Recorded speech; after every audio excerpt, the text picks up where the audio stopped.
TV सत्यमेव व्रतम।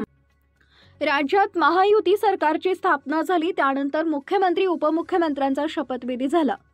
त्यानंतर आता सर्वांचं लक्ष मंत्रिमंडळ विस्ताराकडे लागलंय। नागपुरातील हिवाळी अधिवेशनापूर्वी मंत्रिमंडळ विस्तार करण्यात येणार असल्याचं स्पष्ट आहे। त्यामुळे आठवड्याभरात मंत्रिमंडळ विस्तार होण्याची शक्यता वर्तवली जाते। यासाठी बैठका, चर्चा आणि गाठीभेटींना वेग आलाय। मंत्रिपदासाठी आता नेत्यांची चाचपणी सुरू आहे। महायुतीतील तिन्ही पक्ष आपापल्या पक्षातील नेत्यांशी चर्चा करत आहेत। अशातच शिवसेना शिंदे गटाच्या आमदारांचं आणि मंत्र्यांचं प्रगती पुस्तक तयार करण्यात आलंय।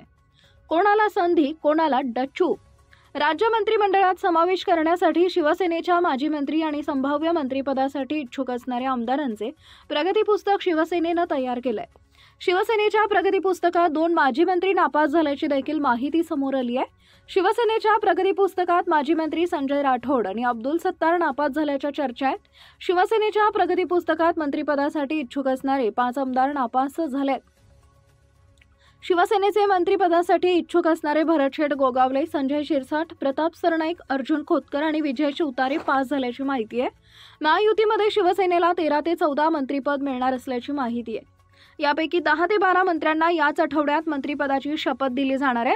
तर शिवसेनेच्या प्रगती पुस्तकात पास झालेले आणि मंत्रिपदाची शपथ घेणार संभाव्य मंत्र्यांची माहिती वरिष्ठ सूत्रांनी दिली आहे। इच्छुकांची यादी बरीच मोठी। यंदा भाजप मंत्र्यांची संख्या दुप्पट होणार असली तरी इच्छुकांची यादी बरीच मोठी आहे। ज्येष्ठांना बाजूला सारत नव्यानं संधी देण्याची भाषा वास्तवात मात्र जिकिरीची आहे। त्यामुळे जुन्या आणि नव्यांचं संतुलन साधण्याचा प्रयत्न भाजपकडून होईल। मूल्यमापन करूनच ज्येष्ठांना संधी देण्याचं भाजपचं धोरण शिवसेनेनं मान्य केलंय।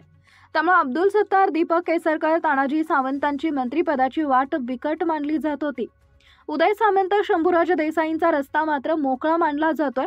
2.5 वर्ष मंत्रिपदाच्या प्रतीक्षेत असलेल्या संजय शिरसाट, भरत गोगावलेंना यंदा संधी मिळू शकते अशी शक्यता वर्तवली जाते। संजय राठोड यांची देखील वाट खडतर आहे। किती मंत्रिपदे मिळणार याबाबत संभ्रम आहे, मात्र तरी खात्यांवरून शिवसेनेला नमते घ्यावं लागण्याची शक्यता वर्तवली जाते। स्वतः एकनाथ शिंदे यांनाच गृहावरून महसूलपर्यंत यावं लागलंय। नगर विकासही हाताबाहेर असण्याची शक्यता अधिक। सार्वजनिक बांधकाम, उद्योग, उत्पादन शुल्क, पाणी पुरवठा व स्वच्छता, रोजगार हमी आणि परिवहन अशी जुनी खाती शिवसेनेला मिळू शकतात।